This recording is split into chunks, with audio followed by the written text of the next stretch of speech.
சர்வம் கிருஷ்ணார்ப்பணம். உங்கள் அனைவருக்கும் என் ஓணம் திருநாள் வாழ்த்துக்கள். ஓணம் திருநாளின் கதையை பற்றி பார்ப்போமா? ஒரு சமயம் கேரளாவில் மகாபலி என்ற அரசர் இருந்தார். அவர் அசுரகுலத்தைச் சேர்ந்த அரசராக இருந்தாலும் மிகவும் நல்லவர். அவர் தன் நாட்டு குடிமக்களை மிகவும் நன்றாக வளமாக பார்த்து கொண்டார். அவர் தன்னுடைய வலிமையை இன்னும் மேம்படுத்தி கொள்ள அஸ்வமேத யாகம் பண்ணுறதுக்காக முடிவு பண்ணார். அப்படி அவர் பண்ணும் பொழுது சுக்ராச்சாரியார் முன்னிருந்து நடத்துகிறார். அவர் சொல்கிறாரு, மகாபலி, யாகம் தொடங்கி முடியும் வரை நீ அந்த இடத்த விட்டு நகரக்கூடாது, அப்படியே ஆகட்டும் என்று கூறுகிறார். இவர் இந்த யாகத்தை, அஸ்வமேத யாகத்தை முடித்துவிட்டால் தேவர்களின் பலம் அசுரர்களை விட குறைவாகிவிடும். அதனால் தேவர்களை எப்படியாவது காப்பாற்ற வேண்டும். அதற்காக மகாவிஷ்ணு வாமன அவதாரம் எடுத்தார். 3 அடி உயரமுள்ள ஒரு பிராமண குழந்தையின் அவதாரம் எடுத்து நேராக அஸ்வமேத யாகம் நடக்கின்ற மண்டபத்திற்கு வந்தார். அங்கு வந்தவர், அரசரை நான் உடனடியாக காண வேண்டும், அவரிடம் நான் யாசகம் பெற வேண்டும் என்று விண்ணப்பித்தார்.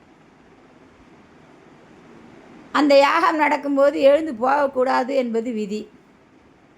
ஆனால் வாயில் நிற்பதோ சின்ன குழந்தை. அந்த குழந்தை கேட்கின்ற எதை கேட்டாலும், என்ன குழந்தை கேட்டுவிடப் போகிறது, ஏதோ தானம் கேட்கிறான், நாம் அதை கொடுத்து விட்டு வந்து விடுவோமே என்று எழுந்து வந்து விட்டார் மகாபலி. நேராக அந்த குழந்தையை வந்து பார்த்து, உங்களுக்கு என்ன வேண்டும் அப்படின்னு கேட்குறார்.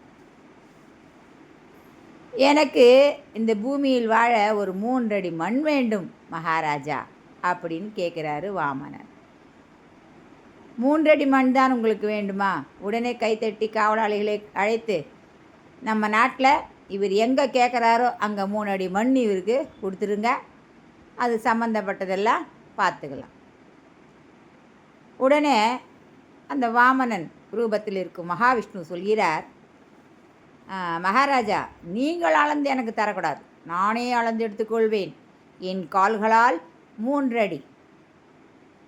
உடனே வந்திருப்பது யார் என்று உணர்ந்து விட்டார் மகாபலி.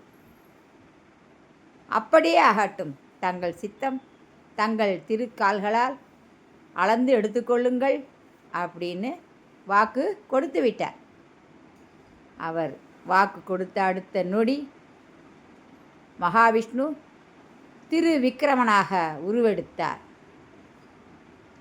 விஸ்வரூபமாய் நின்ற அவரை கண்டவுடன் ஏதும் பேசுவது அறியாமல் மகாபலி கை குவித்து வணங்கினார். தன் காலால் மண்ணை ஒரு முறை சுழற்றினார், விண்ணை ஒரு முறை சுழற்றினார். 2 அடிகள் முடிந்துவிட்டது, 3வது அடி எங்கே வைப்பது நான் என்று கேட்கிறார் மகாவிஷ்ணு.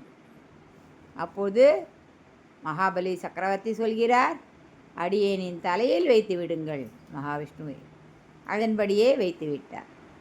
மகாவிஷ்ணு தீவிர பக்தனாகிய மகாபலி முக்தி அடைந்தார். அவர் அந்த நாளில் வருடா வருடம் தான் அரசாண்ட கேரளாவில் வந்து மக்கள் சுபீஷத்துடன் இருக்கிறார்களா, மகிழ்ச்சியுடன் இருக்கிறார்களா, எவ்வாறு இருக்கிறார்கள் என்று பார்ப்பதற்காக வருவார். அது மட்டுமல்ல, மக்களை ஆசீர்வாதம் செய்வதற்காகவும் வருகிறார் என்பது ஐதீகம். அதனால தான் கேரளா மக்கள் அனைவரும் தங்கள் வாசலில் பூக்களால் அத்தப்பூக்கோலம் இட்டு பல வகையான சத்யா என்று சொல்லக்கூடிய பல வகையான உணவுகளை சமைத்து ஒரு வீட்டிலும் வருகின்ற மகாபலி சக்கரவர்த்திக்கு விருந்து படைத்து சந்தோஷமாக அவரை வணங்குகின்றனர். இதுவே இந்த ஓணத்தின் சிறப்பாகும். மீண்டும் அடுத்த வீடியோவில் உங்களை சந்திக்கிறேன். பிடித்திருந்தால் சப்ஸ்கிரைப் செய்யவும். வணக்கம்.